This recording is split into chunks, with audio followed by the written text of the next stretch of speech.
is Eustace Okere, and this morning we'll be looking at a very important and hot topic, if you ask me, topic that concerns the judgment of the election petition tribunals, and of course as it relates to a particular lawmaker of Imo extraction. That's what we shall be talking about this morning, and I won't be doing that alone. I have some gentlemen in the studio that will be helping to do justice to the topic this morning. So all you need to do is to sit back and of course stay glued to this dial as we bring you all the details. Remember, you can be part of this program from any part of the world.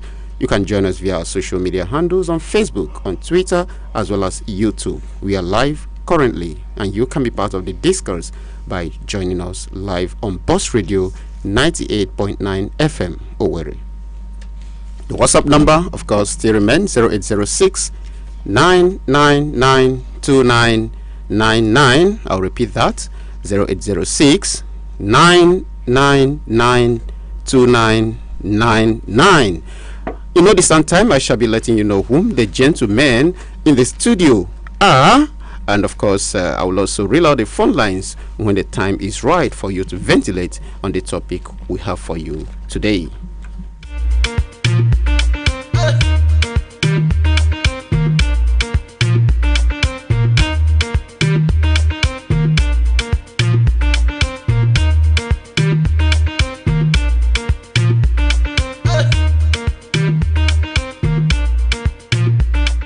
Alright, it's still morning discourse on Bus Radio 98.9 FM, and like I did say, we'll be looking at the election petition tribunal judgments, especially the conflicting judgment and review of the Idato reps seats, and of course the rerun as ordered by the court. That's what we shall be looking at this morning, the election petition tribunal judgments, looking at some of the conflicting judgments, if any. Thank God I have a lawyer in the house who will be helping us to dissect some of the judgments, and of course we'll take a review of the Idato reps member seat. I'm talking about no other person than Honorable Ugochinyere, I think Ikenga Imo, as he is popularly called.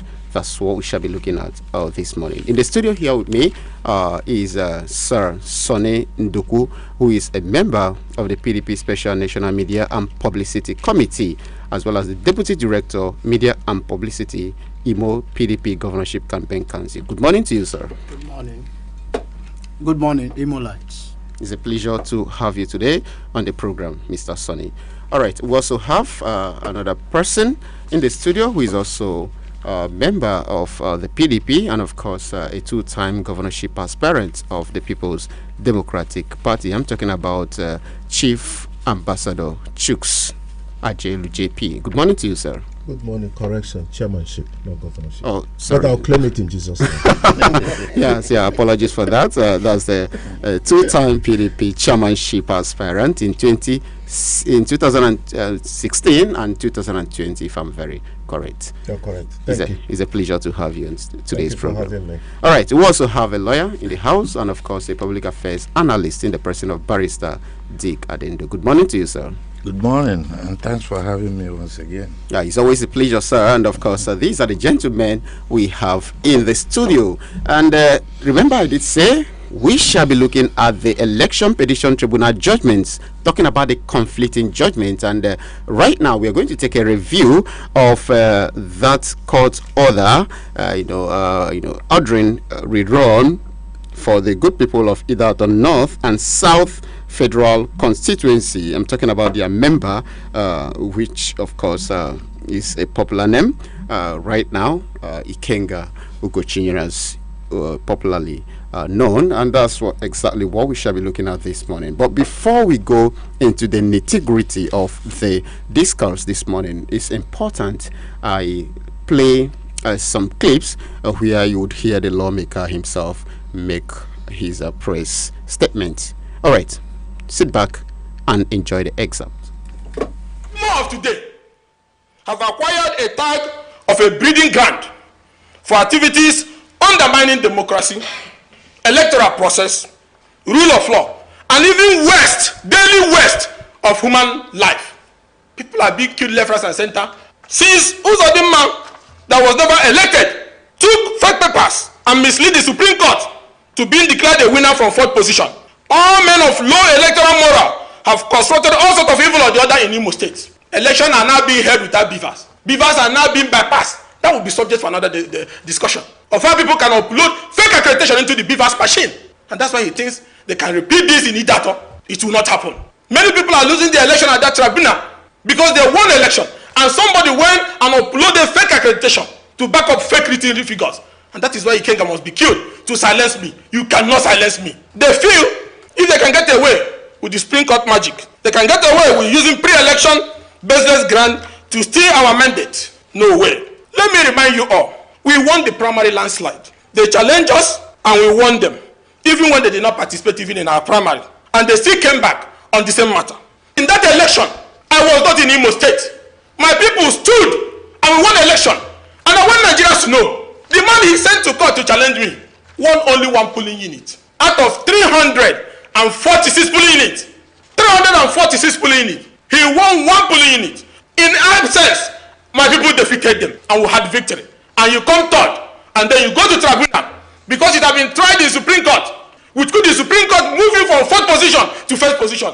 Now he thinks that they can come from 3rd position and look at the impeccable victory of my people, that he could only get 1 polling unit with his party, and then you torpedo it with a pre-election grant of primary election, venue primary, that the court has defined clearly is a pre-election issues that you don't have locus. Not talk about the fact that you are from another party. And they have challenged it in different courts. We have won all of them, even up to Supreme Court. And then Justice Akpovi said the mandate given to us by our people have been invalidated. The man he propped up to court and have been boasting that even if he means spending 1 month allocation, he will spend to make sure I am not declared a lawmaker. I was not defined by the House of Representatives. I have been a corrupted soldier for my people. I've gone through think and means, even with blood spilled by state agents in front of our house who have remained undaunted. This cannot define me. But the commitment I have with God as a messenger of the people, I will continue to roar high, and nothing can stop that. 1 polling unit, that is what they want. And you want to torpedo the supreme victory of our people.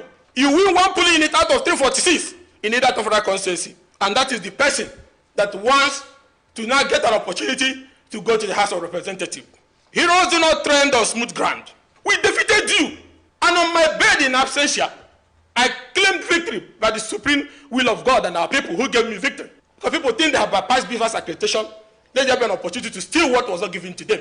It's not going to work. The whole country is seeing it. Because the one that happened to Imo in the Supreme Court is still lying there, not reopened since that time. And that's why they have the audacity to think that our judicial process will continue to receive this kind of situations that undermines the sacred sanctity of our rule of law. It's not about me. God has blessed me. I have been in this fight for the common good of the common people. This fight was not what defined me. It's my commitment to serve society. And there's nothing, rape or no rape, that can stop me from that advocacy for the common good. They have challenged these issues, and courts have held the venue valid, and they lack the local standard to challenge it.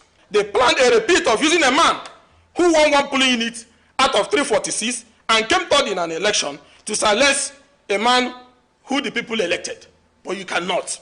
We have fought these political monsters over the years, and we will keep fighting them. Hope of a better society dies when men of goodwill shy away based on temporary issues and abuse of the system from fighting. We will not shy away. Justice Akpobi nullified my election on a pre-election issue of primary by an application from an APC candidate loser who won 1 polling unit out of 346 polling units.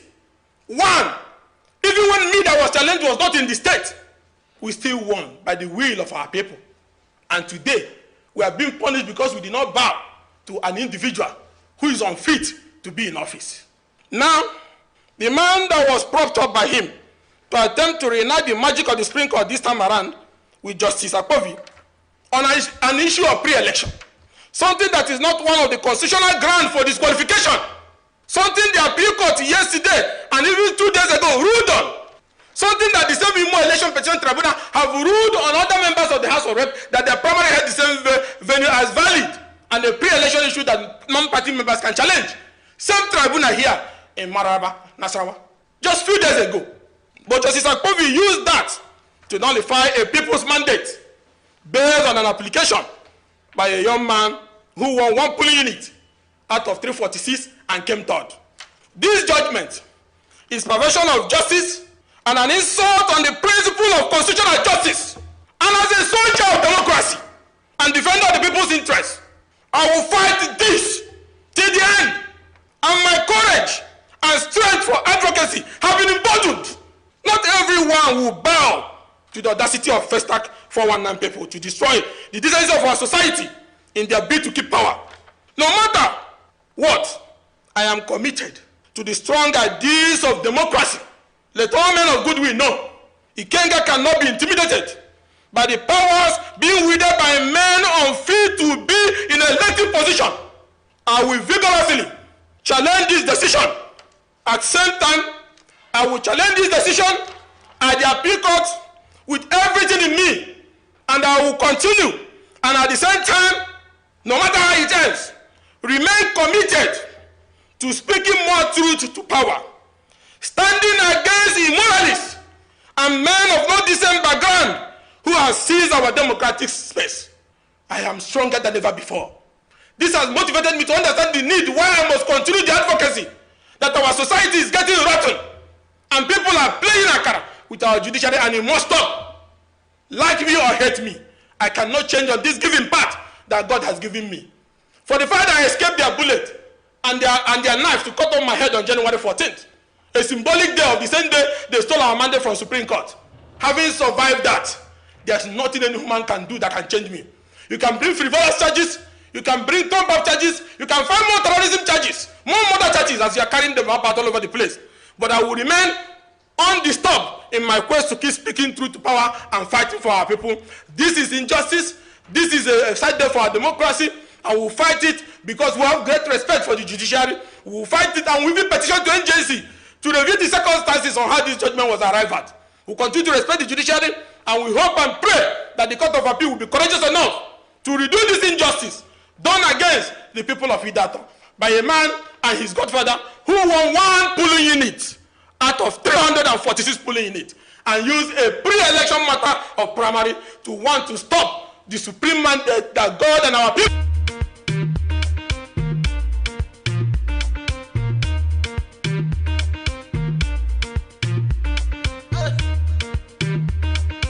All right, that's about that. Coming from the, let's say, the man himself, Honorable Ugochinyere Kagwano, aka Ikenga Imo, the member representing the good people of either the North and South Federal constituency. Now, you had that press conference. That was his press statement where he actually spoke to the whole world on the issues surrounding his removal or sack, if you ask me, from the House of Representatives. And I want to ask you, I want to begin this discussion with you, Barrister Dick Adendo. You are a lawyer, and from what Honorable Ugochinyere mentioned there, he said that the issue for which the court ordered his sack was actually a pre-election matter bordering on primaries.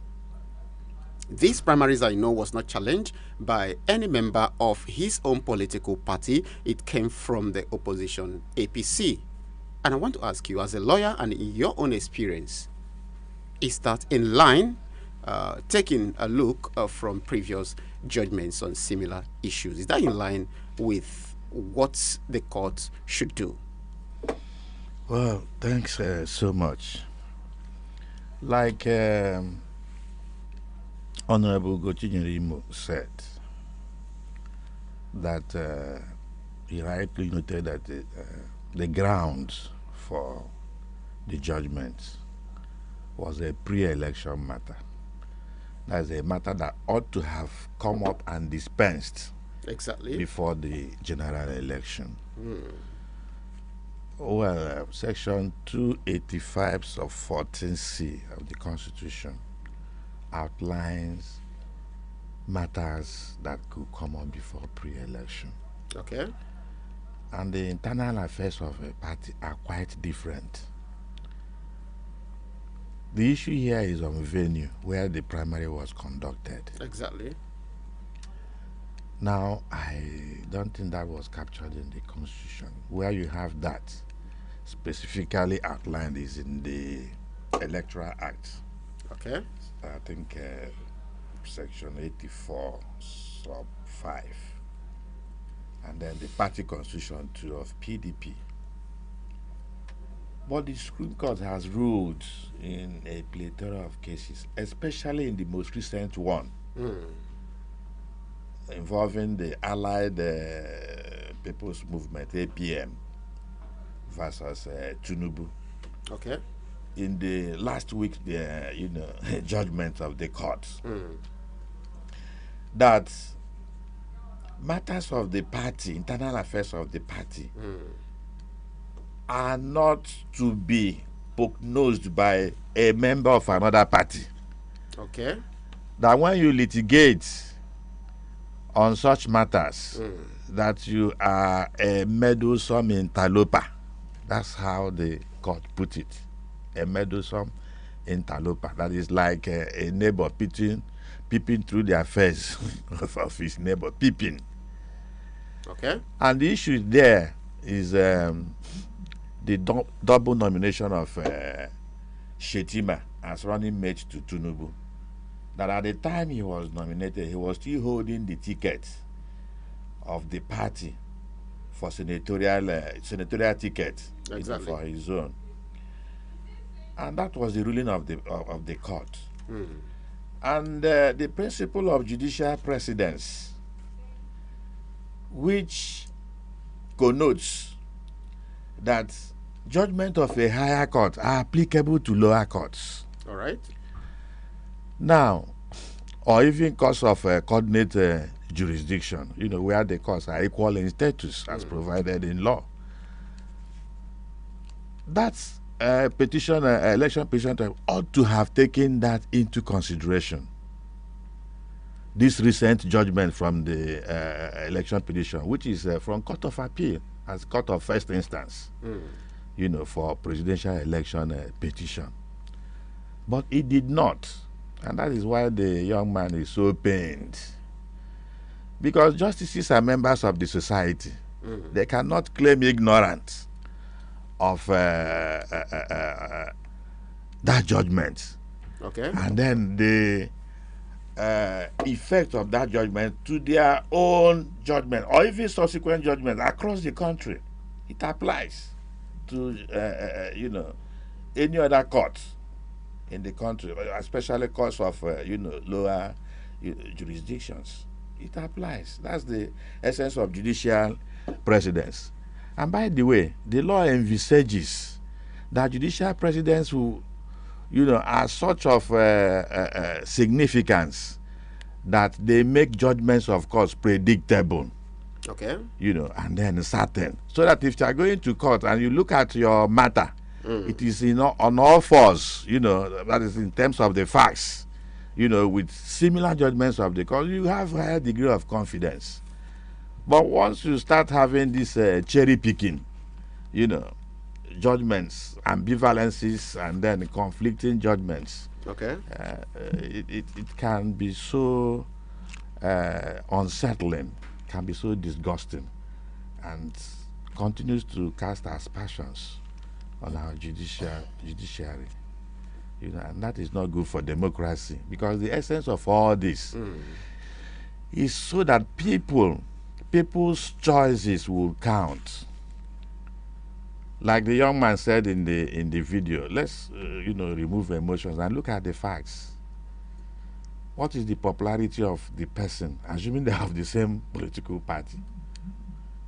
What is the popularity going by the results of the election? Even with the 4 wards that were cancelled and then I think 55 polling units. What was his performance? So it still borders on that notion that most times technicalities,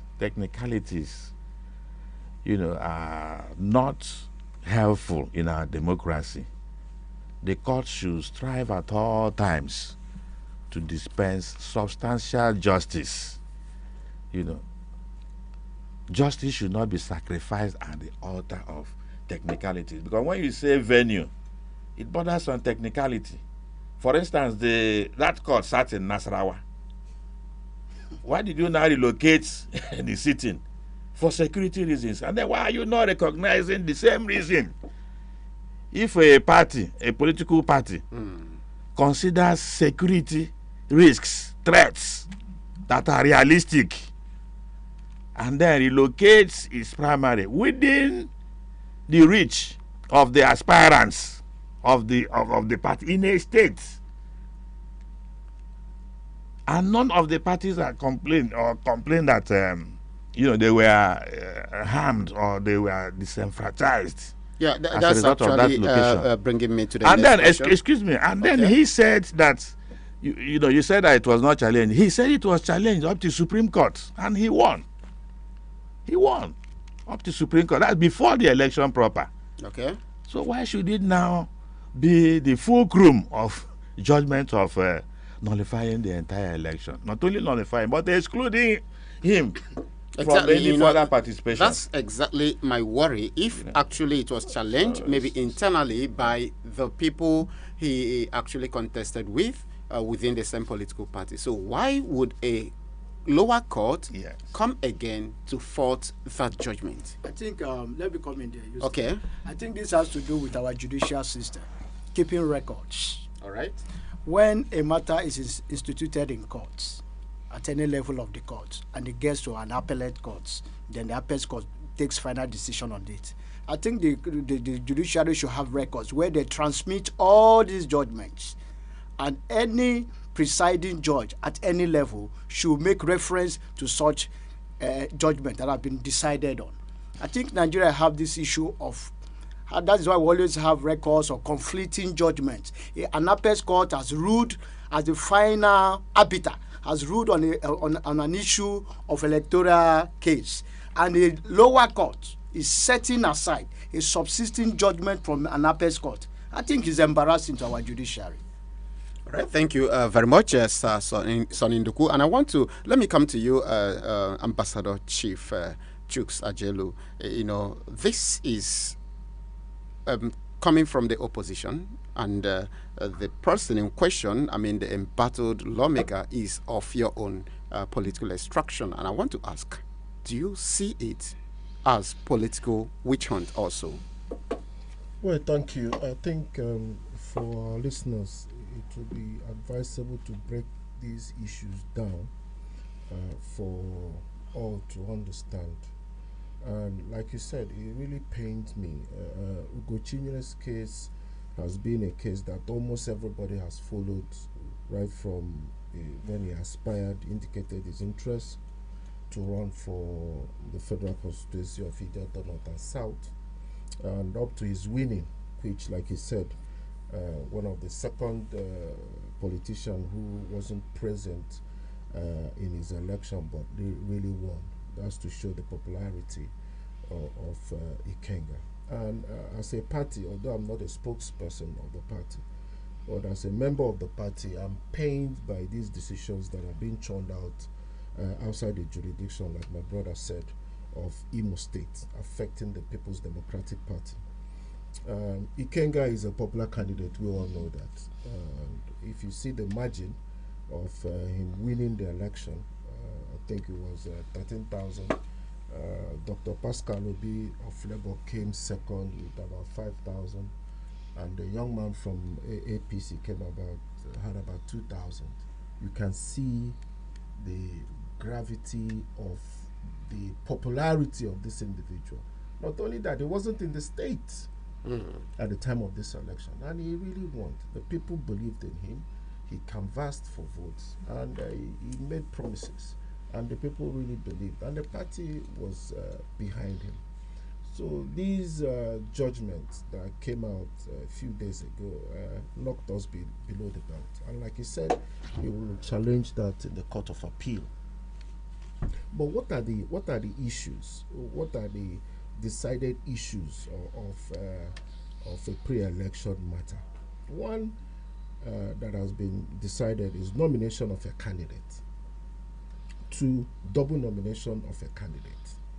3, disqualification of a candidate.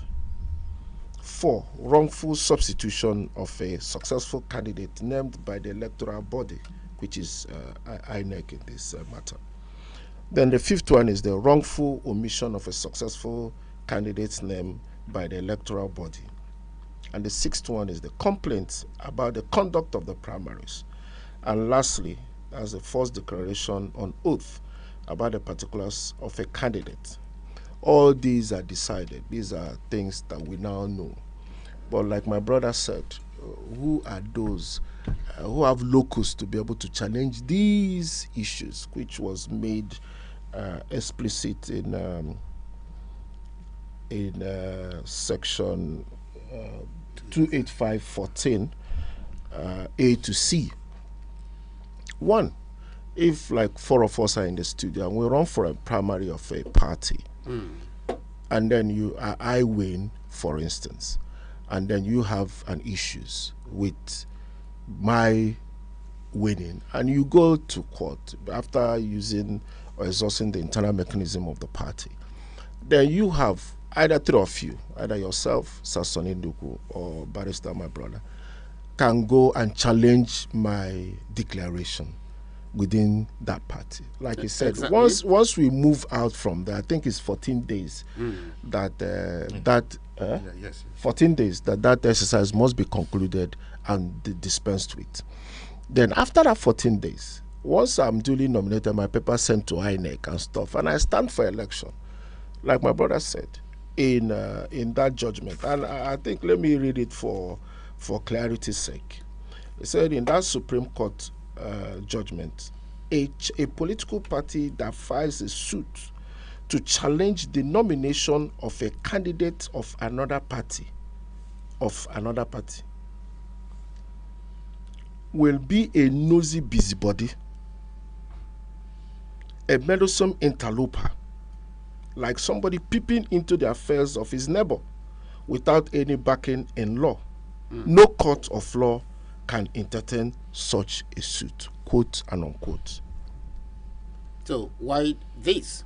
Then this is the if he's in the political palace, he said this is the orography of the moment, the political orography that we are yet to unravel. Okay. So is this individual who is popular by his people, because you don't see his popularity as something that is overshadowing your own popularity. You're going all out, saddled with the responsibility, and they decided cases, even the Tinubu Obi case few days ago that everybody is now digesting, whether it's a watermark or not watermark. We all know it, those in the Temple of Justice and those on the streets. So you are now saying, like Sonny Ndukude, how can you not have a collaborating information, all the layers of the court that say, hey, like Ikenga said, apart from this, they have informed the court of decided issues, cases settled, and then you go out and make this outrageous judgment. Not only that, you now preclude the person who came first, and then saying now that the rerun will be between the second runner-up and the third runner-up, that is Labour and APC. You see, this smacks us in the face. I think we have the responsibility to nurture this our democracy, and not to do anything that will now throw it into the winds. Because what you're seeing will have a knock effect on the November 11th, that we are whipping up people to go and vote and cast their vote, and their vote will be counted.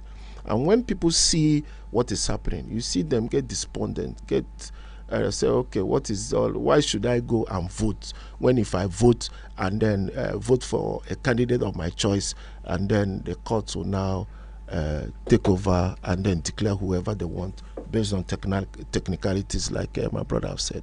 So these are things that we have to, together, all of us will be able to put our house in order and be able to say, hey, let the votes cast at the ballot be counted. All right. Let the votes cast be counted. In case you're just joining us, it's Morning Discourse right here on Boss Radio 98.9 FM. And this morning, we are actually looking at the Election Petition Tribunal judgments, especially those conflicting judgments as regards the sack of Honorable Ugochinyere Kagwano, aka Ikenga Imo, of Idato North and South Federal Constituency by the court, and of course various other matters arising. That's what we are looking at this morning. And so far, we have Barrister Dick Adendo in the house. So he's a lawyer and a public affairs analyst. We also have Sir Sonny Nduku in the house, and of course Chief Ambassador JP. He's also Ajelu is here in the house, and of course doing justice to the topic we have for you this morning. In no distant time, would reel out the phone lines for you to call in and be part of the discourse this morning. But remember, you can also drop your comments via our social media handles on Facebook, on Twitter, on WhatsApp, as well as of course YouTube, all at Boss Radio 98.9 FM. Yes, once you type Boss Radio 98.9 FM Owerri, you'll be able to join us live on Facebook and some other social media handles. You can also reach us via WhatsApp on 0806 999 2999. I'll take that again, 0806 999 2999. All right, Sasoni Nduku, before I bring in our listeners to be part of this discourse, I want to ask you, because in that address by Honorable Ugochinyere Kagwano, he actually was making some comments about the governor having a hand in his removal. And I want to ask you, how does the governor come into all these? Well, the petitioner who filed the suit against Ikenga is of the opposition. So Ikenga is at will to lay accusations to anybody at will. And you will recall that Ikenga has an issue with the present administration, where in the history of Nigeria, I don't think there's any politician, name it, that have won election from sickbed. Ikenga won election while he was mourning his uncle. He was hospitalized, and his people came out en masse and voted for him. I don't think we've recorded such in the history of this country, a politician winning election from the sickbed. He was going through trauma, was going through a lot, and he won election. Recall that it's in the news, it's everywhere, that some fully armed security operative stormed his village residence in Idato, where they set his buildings ablaze, burnt vehicles worth millions of naira, and so on. So if Ikenga is making any allegation, I think he has credible evidence of all the allegations he has made, as contained in the press release audio clip and the video clip we listened to prior to this program. So he's at liberty. I think he's in that position to say, I have credible evidence of role, grand plot of some principal officers of the opposition administrations as regards the judgment. And also, according to Ikenga, prior to this tribunal case, they have instituted 36 suit cases against Ikenga on this subject matter, both from APC and his colleagues that contested the primaries with him in PDP. And the Supreme Court put to rest all these arguments. And that is why I said earlier on that in this country, particularly I'm ashamed that we will have a judiciary that do not have a collaborative management in dissemination of matters that have been resolved to all the levels of the judicial system, ranging from the High Court to the Federal High Court to the Appeal Court to the tribunals. This record, any record or any judgment that has been sealed by the Appeals Court should be relayed to other lower courts. So it's embarrassing. It's a miscarriage of justice that the Supreme Court has already ruled on this issue. And this is a pre-election matter. The only people who are qualified to fight this suit are people who contested the primaries with Ikenga, not the opposition political party.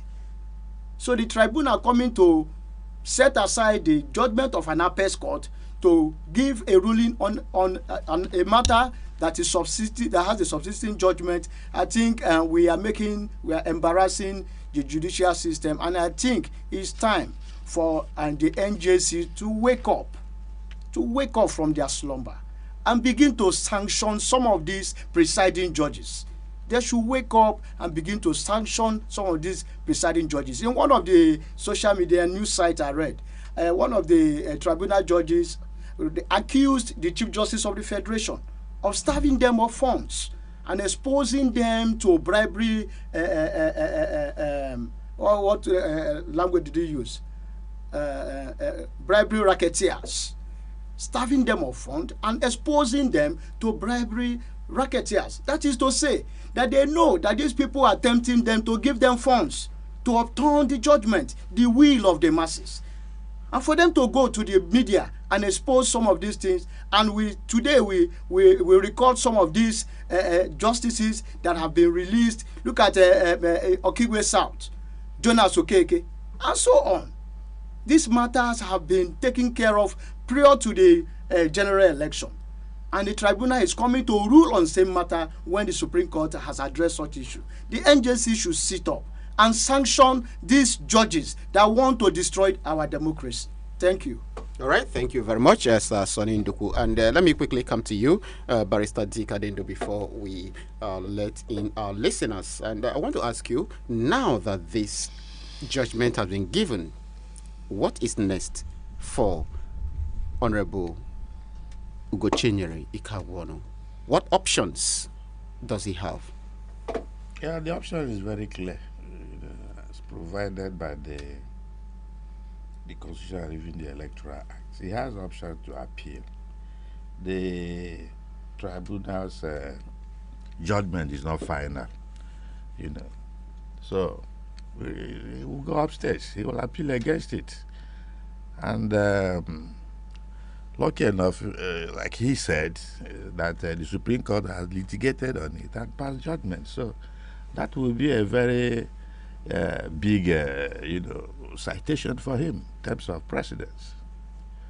In terms of whether the Supreme Court having, passed judgment on the same issue, bordering on venue where a party conducted its primary election. The Supreme Court having made a pronouncement whether it is still incumbent and whether a lower court, a petition tribunal, has jurisdiction or even has powers provided and donated by the Constitution to overturn a decision of the Supreme Court. All right. The answer is very clear. Okay. And as a lawyer, are there some technicalities that can make the appeal court or even the Supreme Court uphold this particular judgment as against what the Supreme Court has previously given? There's no technicality given. The sentence there is very clear that the election did not take place as provided. Yeah, I understand that. Yes, I consider the fact that it has There's been no other challenged technicality, yes. before now, and of course the matter put to rest by the Supreme Court, and a lower court has come up again to give a divergent judgment. And I want to ask, are there reasons, can there ever emerge reasons where the appeal court as well as the Supreme Court can uphold this particular judgment, citing certain intricacies in the law? If you are right, they did not cite such reasons outside the provision of the Electoral Act. And as I said earlier, I think Section 84, sub 5. Now, that's what their citation. There's no other reason that they cited. They didn't dismiss maybe the potential security threat, which may have influenced, the change in venue. Okay. They didn't cite that maybe INEC did not observe or monitor the election. They didn't cite that because it was held at that venue, so aspirant could not participate. In spite of all that, the party was able to come up with a candidate, whom INEC recognized. I think in the judgment they were casting aspersion on Festus Okoye, that he propelled him to participate in the election, which is not true. So one will not preempt the Supreme Court If there are other grounds not captured in the judgment, it is incumbent because INEC, of course, will be a party to the appeal. The party that won at the tribunal will also be a party. So if they have fresh grounds to sustain, other than that it held at a venue not prescribed according to the Electoral Act, then they will come up, and the Supreme Court will be at liberty to look at it. But what we are saying is beyond all this, because even at the Supreme Court, Supreme Court itself has noted that they are final not because they are infallible. They are infallible because they are final, because after that you can't go anywhere. So the prayer is that the Supreme Court will look at the issues in accordance with law, in accordance with substantial justice, then in accordance to save our democracy, so that people will still have that, urge to come out and vote, believing that their votes will count, that elections are not, relocated from the polling booths to, courts. That's the prayer. All right, I think at this point we'll have to bring in listeners to be part of this discourse. In case you're just joining us, this morning discourse right here on Boss Radio 98.9 FM. And this morning we are looking at the Election Petition Tribunal conflicting judgments and a review of the court sack of Honorable Ugochinyere Ikagwono, aka Ikenga Imo, who actually was sacked by the tribunal owing to some matters that have been identified as pre-election matters. And of course, you'll be part of the discourse to let us know what you think of this. Don't forget, so far we still have Sir Sonny Ndugu right here in the studio. We also have Barrister Dick Adendo, who has been helping us to bring in the legal dimensions of the matter. We also have Chief Ambassador JP Jelu, who is also a chieftain of the People's Democratic Party. Remember, our social media handles are still open, and you can drop your comments and ventilations on our Facebook, on Twitter, and of course YouTube pages. You can also drop your comments via our WhatsApp number 0806 999 2999, and I'll repeat that, 0806 999 2999. All right, to call in and be part of this discourse, the numbers are 090-922-29922 or 091-226-77989. I'll repeat that, 090-922-29922 or 091-226-77989. Let's go to the phone lines. Good morning. Good morning. God bless you. My name is Johnny. I'm calling from Okigwe. All right, Johnny, go ahead. I don't know. We have found ourselves in I don't know what to say. My dear brother, devil cannot give you anything good in this world. If they're talking like somebody who said they want to come second time, you just dangle carrots. It's not like you want to catch chicken, and you want to catch fowl. You begin to throw corn at it. If anybody is allowed in second time, he will destroy the same state. Devil cannot give you anything good. Somebody who took forth, they made him, the same court made him governor to come and destroy him state. Well, I'm troubled. All these things are handing hope of that same person who is bent on destroying this our state. They all have to be on bed. They don't see, find a way to do not wait because all these promises is making. It's not dangling, it's not dangling a carrot. So doing his, I don't know what to say. Everybody should reject him. But he will not do anything. That's when he will see the real person he is. If anybody should allow him to go second time, then you will know the real person he will be. This security will accept the want to have the Imo State. All sorts of people will time here in Imo State. God bless you. All right, thank you. God bless you too. We don't pray for things to worsen in our dear state because this is the only state we can call ours. Good morning to you. Yeah, good morning, my good presenter. Good morning. Good morning, our guest in the studio. Good morning. Thank you. God bless you this beautiful morning. My name still remains Ambassador Obinna Amade. As usual, I'm calling from my community, Umudroma in Umeini, Autonomous Community in Salamba, Imo State. My group presenter and our guest in studio, we are Nigerians. Let Nigeria's government should not use the election tribunal to distract the activities of Nigeria or activities of federal executive councils. So let the government comport themselves and do the right thing and make sure that they embrace peace so we can move the Nigeria forward. Thank you and God bless you this beautiful morning. All right, thank you very much, Ambassador Obinna Amadi, for your ventilation. All right, we'll continue to take your calls 09092229922 or 09122677989. Remember, it's still Morning Discourse. Good morning. Hello, good morning. Good morning to you. That's Mr. Ejike. I'm calling from Wedra. All right, go ahead, Mr. Ejike. Thank you. I want to give credit to the guest in the studio, especially Sandukwe. He has even summarized the whole thing. He really asked a very, very important question that tribunal refused to answer. It was the same purpose that took them to Nasarawa State. The same purpose that took them to Nasarawa State was their basis.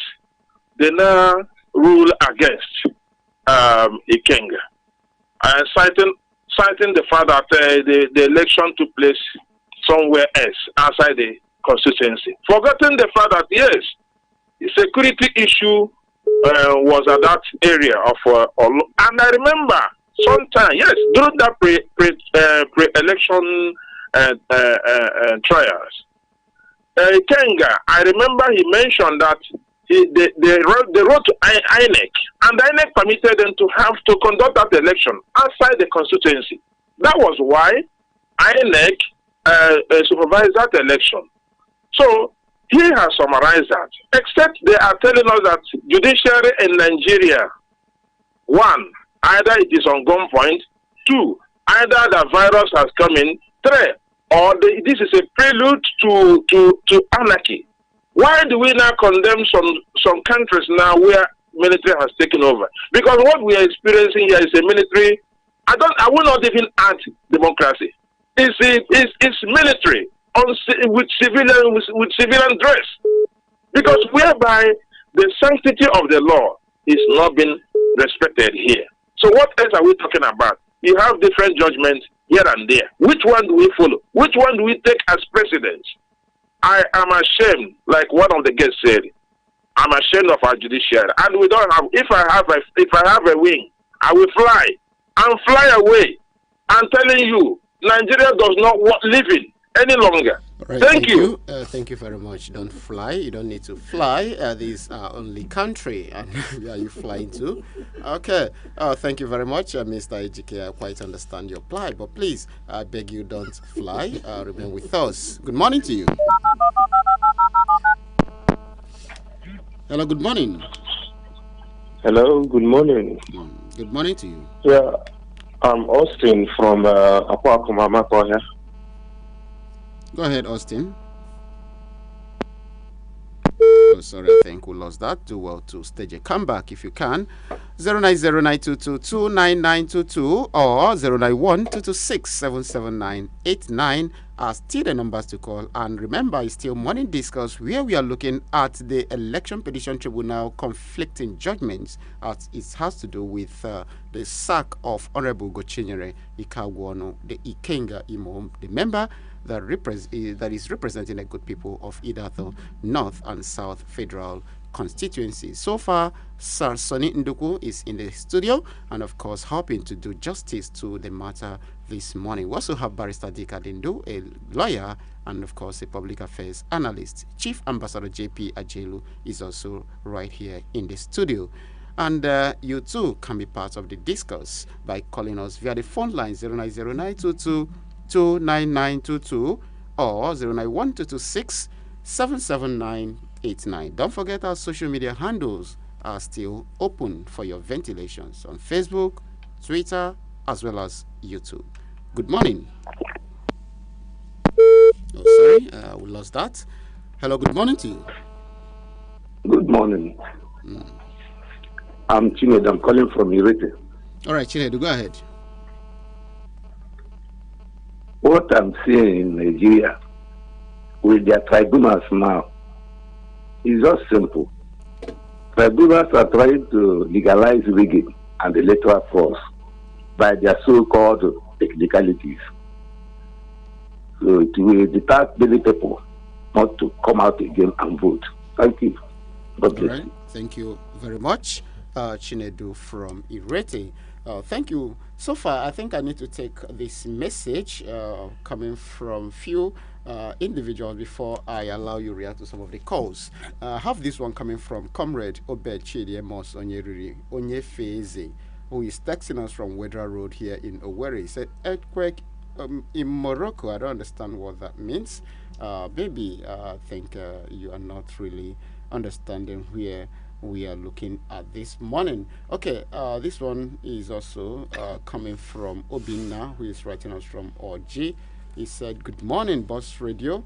The primitive accumulation of wealth in Nigeria have affected everyone, the judges included, because they are now competing with the politicians. And I want to ask you, Sir Soninduku, you are a media practitioner. How true is this, in line with your reaction to some of the comments by our contributors?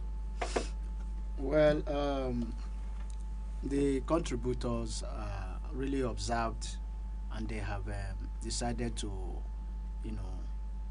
register their grievances. The judiciary need to review conduct of some of our presiding judges. I will continue to mention refer to them, the presiding judge. These are the cause of the problems we have. A lawyer who is a legal practitioner will go about, gather materials, gather evidences, prepare for a suit, and spend weeks. Some of these lawyers were relocated to Nasarawa. They were operating from Abuja. I ran into one of them at Abuja, and he, expressed how worried and stressed out he was, as at the time I met him. On daily basis, they route to Nasarawa to appear before the tribunal, and so on and so forth, only for a tribunal judge to come and mess up all efforts of some of these lawyers. It's frustrating. It's frustrating, and I don't think you can see the presidential judgment. I saw on the social media, one of the lawyers, set his wig ablaze, poured fuel and light up the wig to show that he's disappointed in the judiciary. You don't frustrate lawyers who took pride of their vocation or career to practice that profession and put in their best, only for one man or with interest from nowhere, and trash out all they have put in. It's very embarrassing. Coming to the one of Ikagwon, is very, very, it was a sad day. Yesterday was a sad day for the people of Idauto and South and North Federal constituency. If you follow the social media, you can see how they, express their anger and so on. It's very disappointing. I think this case will expose a lot of judges, because Ikenga is a special breed, and whatever he pursues, he gets to its end and gets result out of it. This issue of Ikenga that the judiciary have decided to trample upon will expose a lot of things in the judiciary. Mark these dates. All right, thank you, Sasoni Nduku. And over to you, Barrister Dekadendo. You are a lawyer, and of course, you heard some of the comments by our callers and as well as the messages via our social media handles. How do you react? Yeah, I think most of the contributors, expressed their disgust, their disgust, and disillusionment with some of these judgments coming out. And I'll give you a story, and I hope that's not where that would not be the perception that most people will have of our, judicial arm of government, which is a very important, if not the most important among the three, arms of government. Now, there is this story of a lion drinking water from the upstream, and then a sheep, about 6 months, was drinking water from the downstream. The lion, when he finished drinking, was coming down, saw the sheep, and said, you have been the one fouling the water for me, And the sheep said, but this water doesn't flow upwards, it flows downwards. How could I have it? Could it have been me? He looked for another reason. He said, okay, you are the one who insulted me last year. And then the sheep said, I'm only 6 months, I'm not up till a year. He said, it doesn't matter. If it's not you, it's your father. And then ate the sheep. And then the moral of the story is that no reason satisfies an adversary. Do you understand? Exactly. Yes. Once something is predetermined, any effort, will be in futility. And I just pray that is not the perception that, will ultimately hold for our judicial system. Because it depends.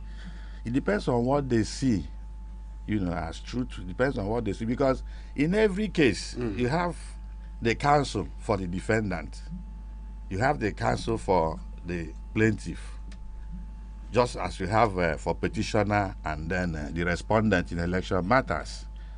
And then you have the opinion of the judges, and it is one of the judges that usually, holds sway. That's the final opinion.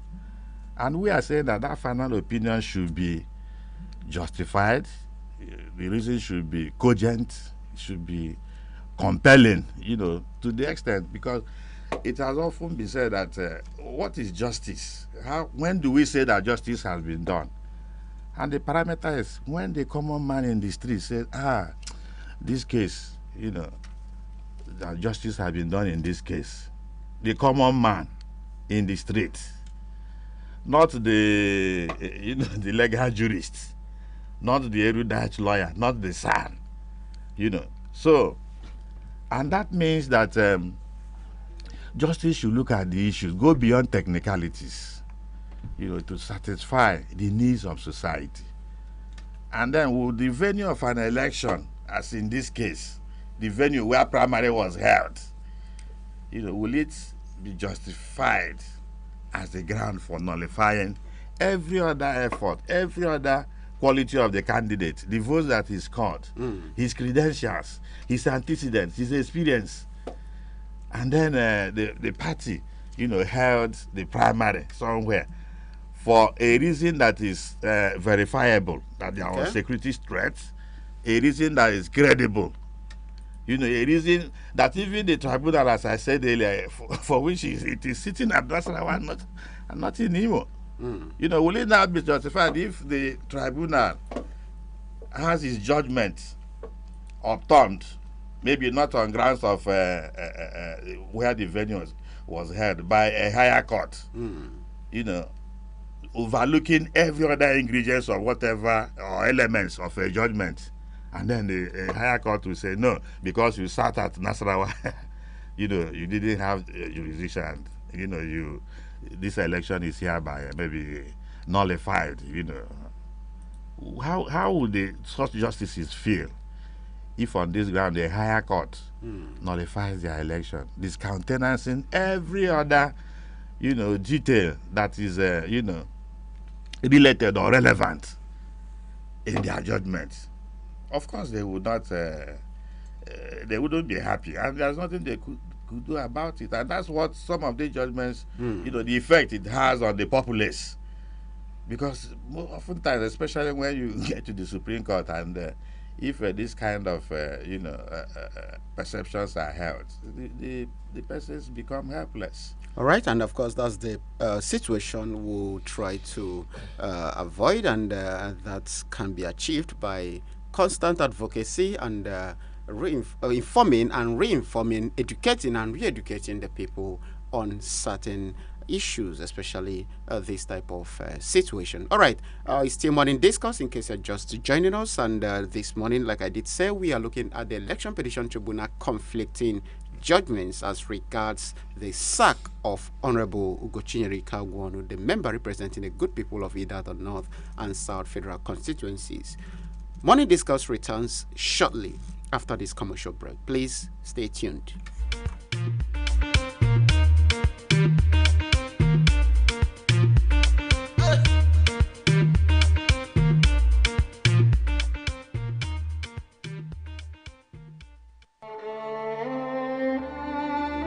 Lassa fever is a health epidemic in Nigeria, and like any plague, it must be wiped out. Wiping out Lassa fever will require the collective and conscious efforts of you and I. Here are a few things you need to know and do. Rodents and rats are the main carriers of the disease. You can be infected from the fluid or blood of an infected person and by shaking hands with people who are infected. Ensure that your food is properly covered, either cooked or uncooked. Rodenticides should be used to kill rats, while the bush around the home should be cleared regularly. Some of the symptoms include bleeding in the gums, nose, eyes, or elsewhere, difficulty breathing, a cough, and swollen airways. Kindly report to the hospital if you notice any symptom in order to prevent people not infected from contacting the disease. In addition, medical personnel should wear protective gloves and masks when treating people who are infected with the disease. Let's stop Lassa fever before it stops us. This message is powered by Boss Radio 98.9 FM Owerri.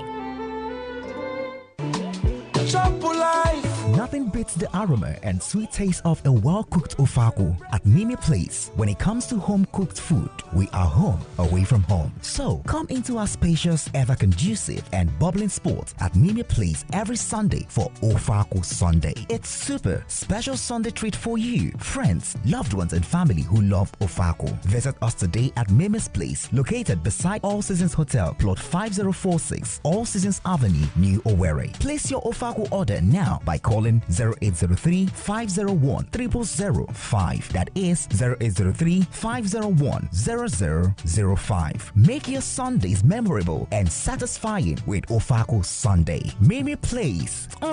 Finger licking. My guy, is a beautiful day to remember. Welcome to the ultimate nightlife experience at MV Nightclub and Lounge, located in the heart of Eastern Nigeria. Get ready for a night filled with good music, happy people, and quality original drinks that will keep you dancing all night long. With incredible DJs Santos and Hatman Slim spinning the hottest tracks, creating an electrifying atmosphere you won't find anywhere else. We are open every Friday, Saturday, and Sunday, so you can keep the party going all weekend long. And that's not all. Are you looking for the perfect venue to celebrate your birthday? Look no further. MV Nightclub and Lounge is here to host your unforgettable birthday parties. MV Nightclub and Lounge is located at plot 4056 besides All Seasons Hotel, All Seasons Avenue, New Owerri, or call 0806 0776 680 or 0803 8288 737. Join us and let the good times roll.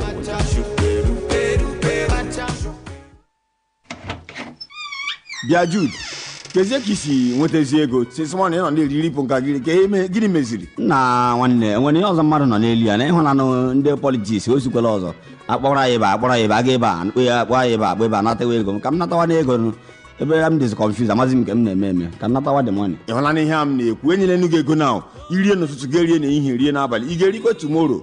I've told you this time around we must get it right in Imo State and there is no other candidate I get here right in Imo. Now Senator Samuel Nnemeka Anyanwụ, Sam Daddy. Let us vote for Sam Daddy. Let us vote for PDP. Your vote for PDP is a vote for Sam Daddy. Hapụ ndị gugwu ya na-abịa ekwe anyị nka kwa anyị nkwa ka anyị tiri onye anyị ma onye doro anyị anya onye ga-aza anyị ma ịkpọ ya. Vote for Sam Daddy, vote for PDP. Tụnyere PDP, tụnyere Senator Samuel Nnemeka Anyanwụ, Sam Daddy. PDP. Make Imo safe again. Don't get it twisted. The real boss is here. Boss Radio 98.9 FM. Radio for the boss mind.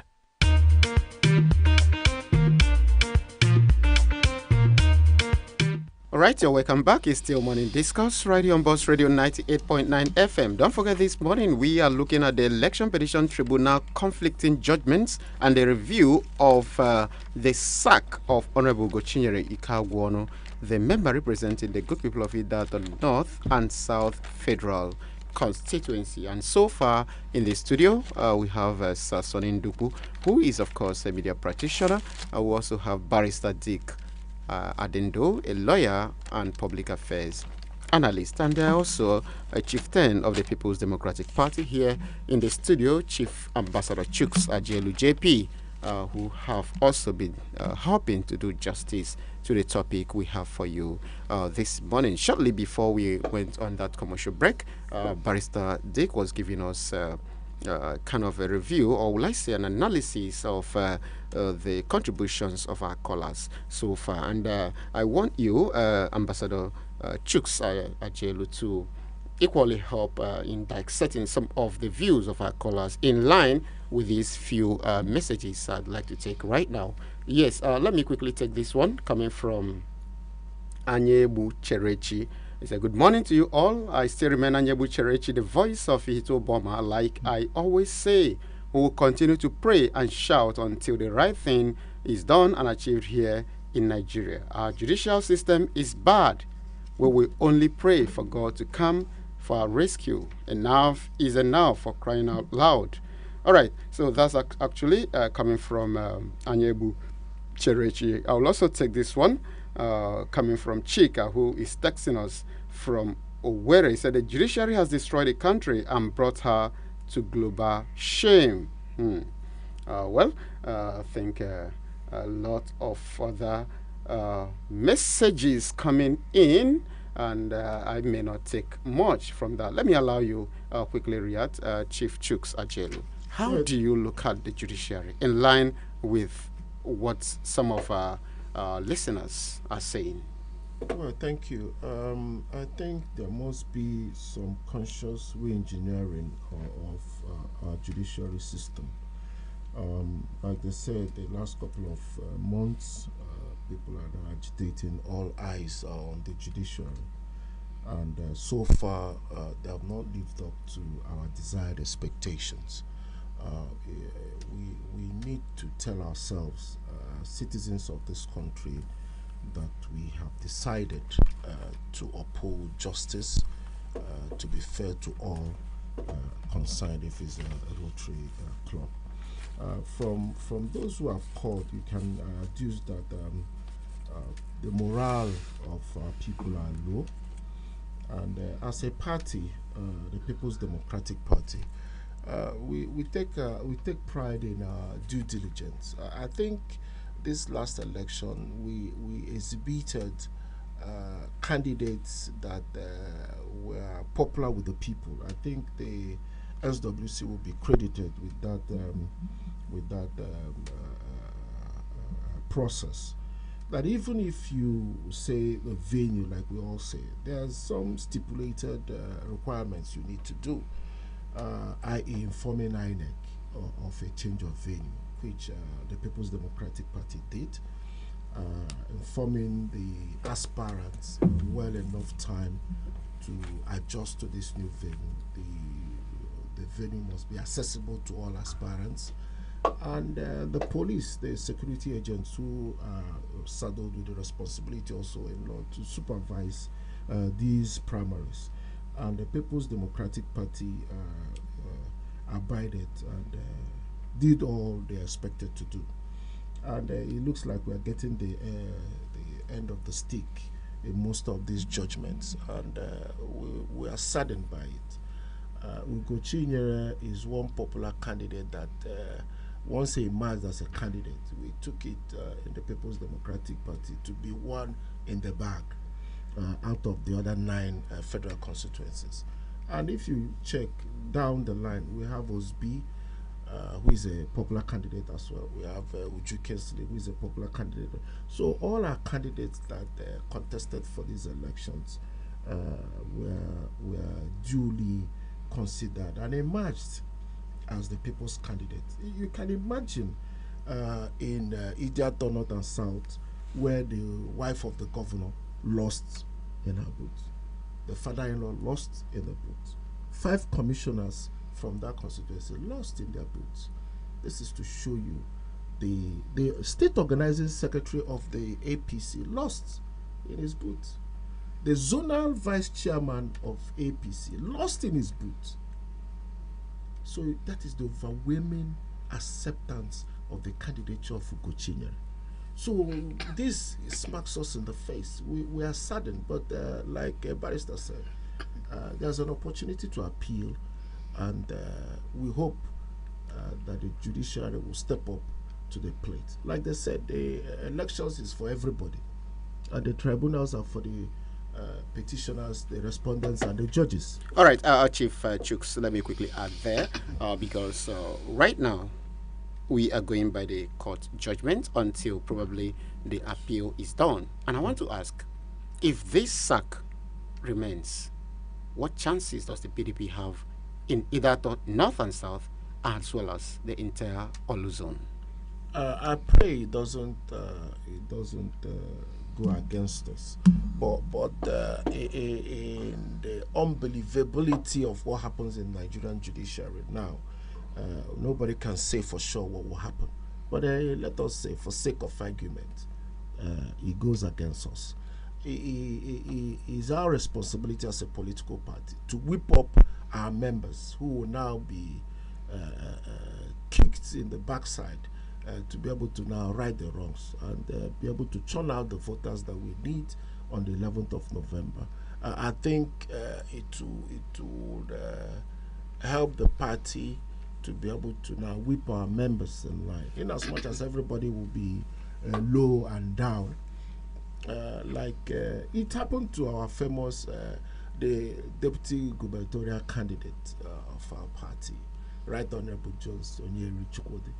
You understand, when he was denied to be on the ticket on that election. Exactly. And the people, in as much as they were low, and then for him to be on the ballot this time around, you see the euphoria, the enthusiasm of the People's Democratic Party members in Olu Zone, eager and waiting to cast their vote, to be able to tell those who truncated his senatorial bid to say, listen, this is our payback. We're going to deliver Jones, and Jones will be in governance to help the people of Olu and Imo. So I think as a party, we will look at it as a reawakening and an avenue for us to put our house in order and be able to go. But I believe strongly that Ugochinyere will be victorious at the end of the day. Like he said in that clip, that he would fight it to the end of the, because Supreme Court is the last apex court of the land. I think he still has an opportunity to. All right.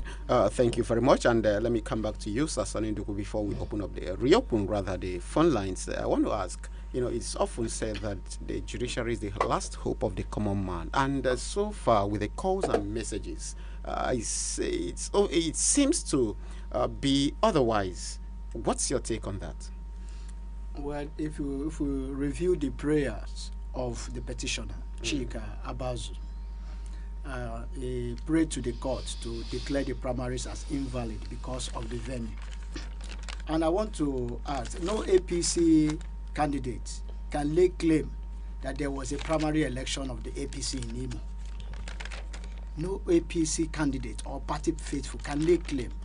But the People's Democratic Party wrote a letter to INEC where they sought for approval to conduct the National Assembly and State Assembly primary election in a relatively peaceful venue as a result of pockets of insecurity ravaging the state.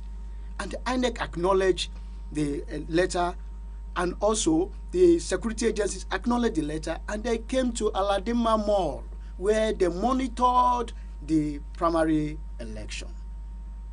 This same INEC were subpoenaed during the pre-election suits.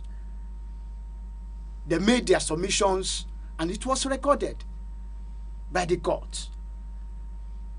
So it becomes frustrating that we have electoral agencies, security agencies that were pre-notified about the venue for the election.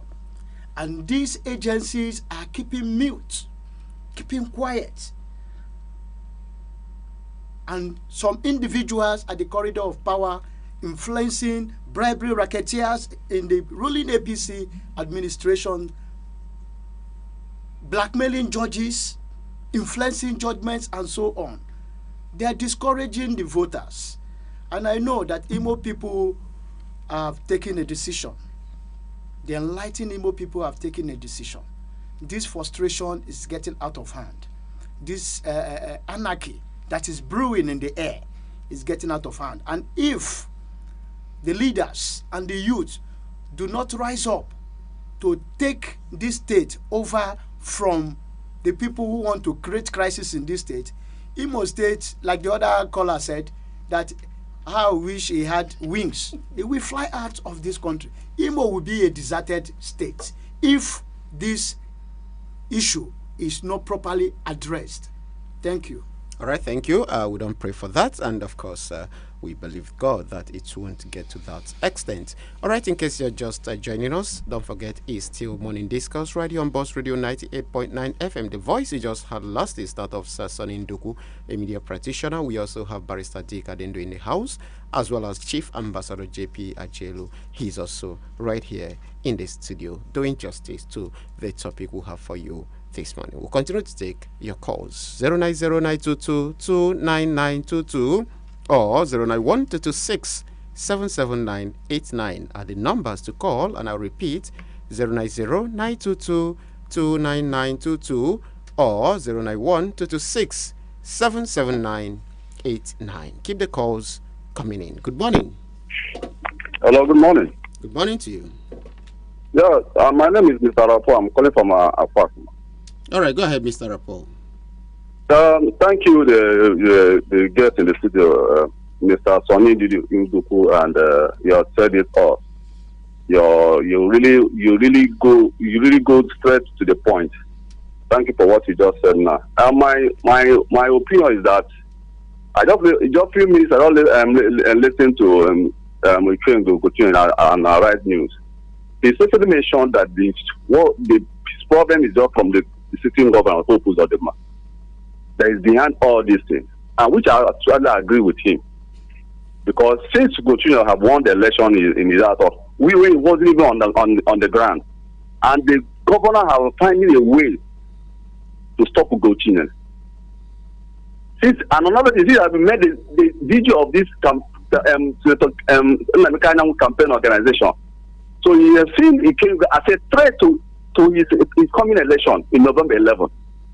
He feels that if Coutinho is out of the place, he might have his own way. So I call on the PDP in the state to rise up to the occasion. So what we are facing coming November 11 is very, very, very, very, very deep. We need to rise up to the occasion, and also call on to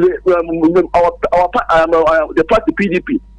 They should go to INEC to relieve the woman in the INEC. That's another challenge. And the CP in Imo State.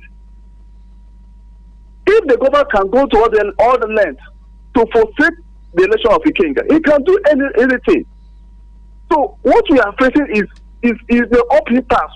We need to rise up to the occasion. All the leaders of PTB in Imo State need to rise up to the occasion. It's all about the king. This judgment is it's not about the king. It's all about the Imo State PDP in the state. So I beg the people of PDP to rise up to the occasion and fight this monster. Because we are fighting what they are fighting, what they are fighting is a monster. All right, thank you. It's ready to go out against the PDP. All right. So we should rise up to the occasion. It's all about the king. All right, thank you very much, Mr. Rapport, for your contribution. 09092229922 or 77989 are still the numbers to call. Good morning. Hello, good morning, my good people in the studio. Good morning. Yeah, good morning. My name still remains Frank. Always call from Worsley out, but now I'm calling from my country home, Idato South.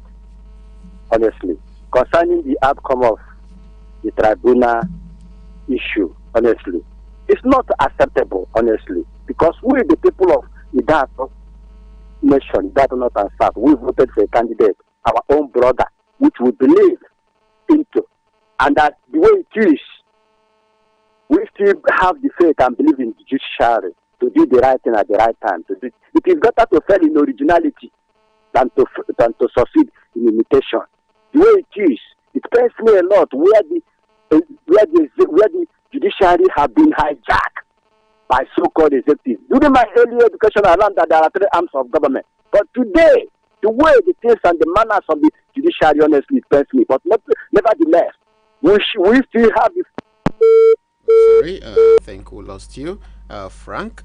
Moreover, thank you for made your point. Thank you very much for your contribution. 09092229922 or 09122677989 are still the numbers to call. Good morning to you. Hello, good morning. Hello, morning. Yeah, that's Mr. Ejike from Wedra. I call once again. All right, Mr. Ejike, you have 10 seconds. Okay. What I want to say under that 10 seconds is that these men sitting as judges who are saddled with these responsibilities, they do not think that they are favoring or they are harming us. They are harming themselves, harming the society. Because if they are not here today, their children will live here tomorrow. They will live here. Their children will be alive to be here and face what the legacy they have laid down here. So they will face it. They will enjoy it. If they make Nigeria okay, their children will be here to see it. That's what I want to say to them. Let them not think they are doing favor to us. It's better they put Nigeria, they fix Nigeria by putting up good judgment. All right. Yes. Thank you very much, Mr. Ejike, for staging that comeback there. Good morning. Good morning to you all in the studio. Good morning. In fact, I'm so livid this morning. How can this kind of thing be happening in our country? Please, can I get your name and where you're calling from? Okay, my name is Brendan and I'm calling from Owerri this morning. All right, Brendan, go ahead. Formally, we know these men as learned men. Are they still learned men? Oh my God. The judiciary is helping the politicians to murder our democracy, and I'm not happy over it. Okay, we will see to the end of it. I am not from Idato, but I'm a citizen of Imo State. I'm not happy about how things are going. I don't belong to any political party, but we stand for the truth. God bless you and what you are doing there. All right, thank you very much, Mr. Brendan, for your contribution. I guess he was actually short of words there. He didn't know where to start from. Well, I think that's okay. Let's take a few more calls before I allow you react, Barrister Adindu. Good morning.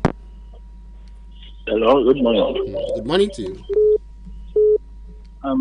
Obinna, from Nigeria. All right, Obinna, go ahead. I thank Bosses for their courage to bring such an interesting topic. The point is, like the learned man in the studio said, can somebody also institute a case against the tribunal for leaving Owerri to Nasarawa? Because if the location is, the main matter, I think the legislature, those people in the legislative house now should look at all these judgments from this tribunal and taking the electoral act, make it specific, not suggestive. You can see when a judge to say that nobody can force INEC it sounds somehow.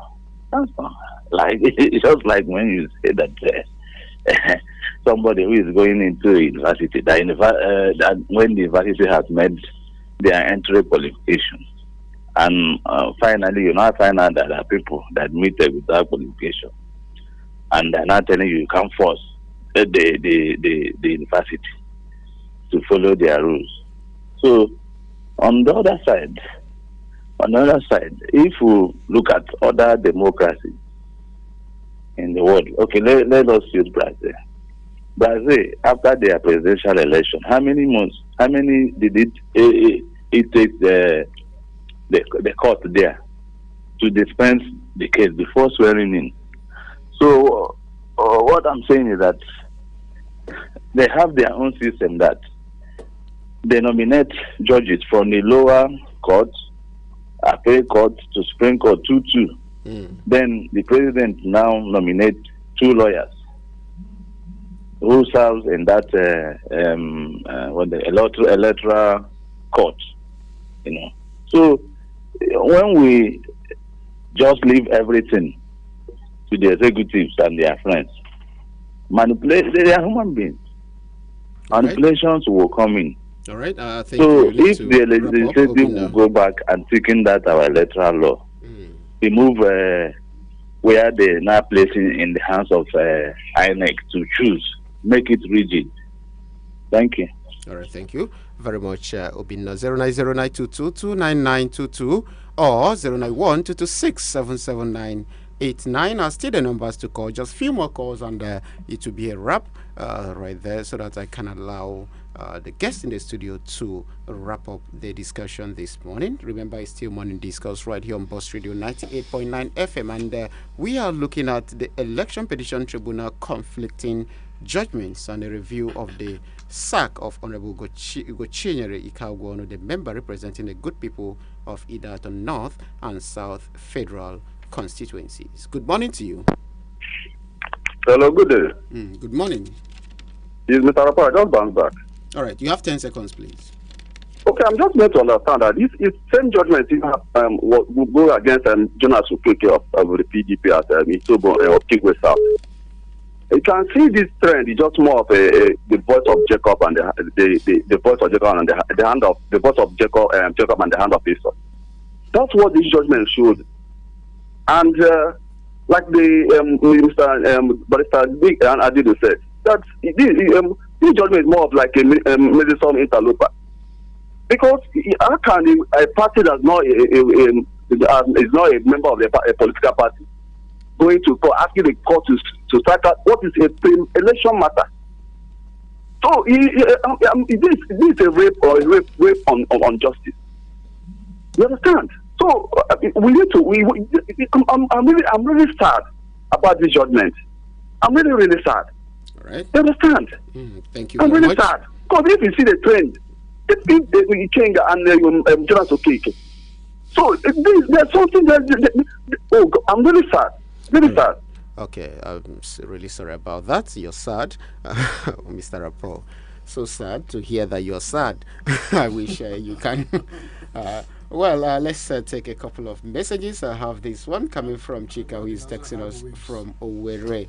He said, Ikenga is a people's candidate, and there's nothing the cash and carry judiciary can do to oust him. Well, I don't really understand. Maybe Barrister DK would explain that very well. Okay, I also have this one coming from Ifeanyi Ejinkonye from Obiabu Ebema. He said, what do you expect to see or hear from the Nigerian judiciary that has been compromised and been hijacked by the ruling party? Truth of the matter is that we don't have judiciary here in Nigeria. Rather, it says, ammunitions and weapons APC is using to murder justice. Truth and deprive the people, or rather the masses, their mandate. And Nigeria will never move forward if things continue going wrong this way until Nigeria judiciary stand on their own independence, disengage themselves from collecting bribe, and start calling a spade a spade. Well, if you ask me, Barrister Adendo, this is quite sad for our democracy if people continue to lose interest in the judiciary, which is part and parcel of our democracy. And I wouldn't know, where do we go from here? Now that majority of the people are fast losing interest and distancing themselves from our judicial system. But you take that after this call. Good morning. Hello, good morning. Good morning, my brother. My name is Steve Ozem and I am calling from Owerri. All right, go ahead. I think, yes, concerning the issue you are discussing, I think the judiciary is helping to murder democracy in Nigeria. My question is this, because our argument is based on judicial precedence, on the judgment delivered by the Supreme Court. Is it that a different judgment is meted to another political party and a different one is given to another? Because I remember when PDP challenged the election of the vice president, the Supreme Court ruled that they were even, they called them busybodies. They were looking into what doesn't concern them. Why is the case of PDP in Imo different? Why is the case of Imo State always very different? And I ask, if Ikenga should be disqualified because they said that PDP conducted their primary, something that does not concern another political party. If it is so, where is this particular tribunal holding right now? Maraba, is it Imo State?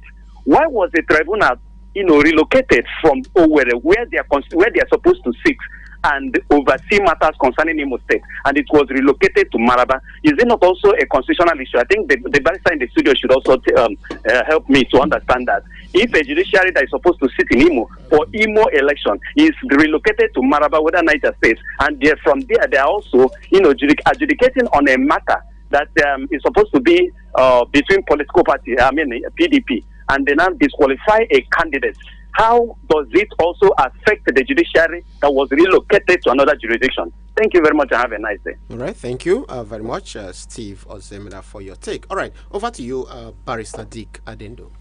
Yeah, I think we have earlier noted, that coincidence and the curiosity, that, upon which the judgment was based and from where that this judgment was delivered. We've noted it earlier before the last caller. But in all fairness, because like somebody said, and I agree with the person, this matter is beyond the Kenga Imo. It is about our democracy. It's about, recovering the trust deficit. Exactly. In this very important arm of government. Yes, one, admits the very much influence of the executive arm in the appointment of judges, even in election, petition, tribunal judges, and all that.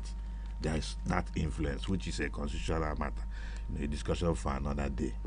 But what we are saying is that regarding and then considering the amount of confidence, considering the damage that will be done to the entire society, if the judiciary does not stand up, does not speak truth to power, does not maintain justice, the society will clash, and it will affect every other person. So when judgments are predictable, disdainfully or repugnantly predictable, because maybe the petitioner or one of the parties has access. Exactly. And that because he's a candidate of the ruling party, and the ruling party has influences in who become election petition judges, and judges, even appointment of NJC you mentioned earlier, National Judicial Council. If there are such influences by the executive, it will continue. It will continue. The only thing is that there will be this constant cry for help, like somebody said, all eyes on the judiciary. It's a cry for help.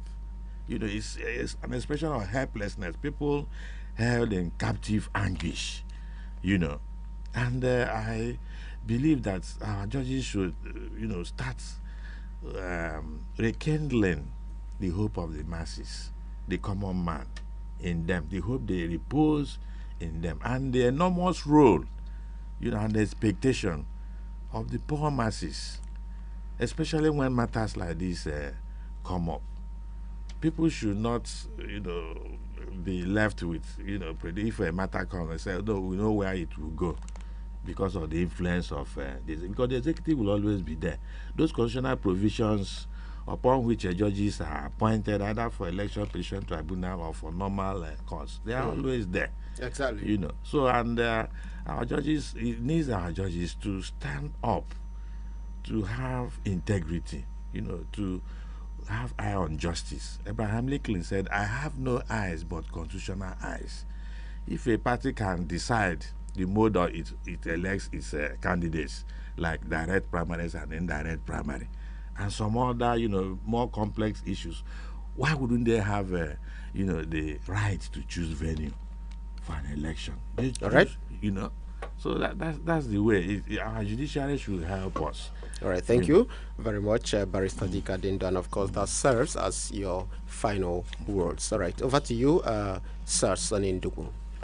Well, my advice to the NJC is for them to set up pro panel to investigate corrupt judges, truncating the will of the people at the altar of justice.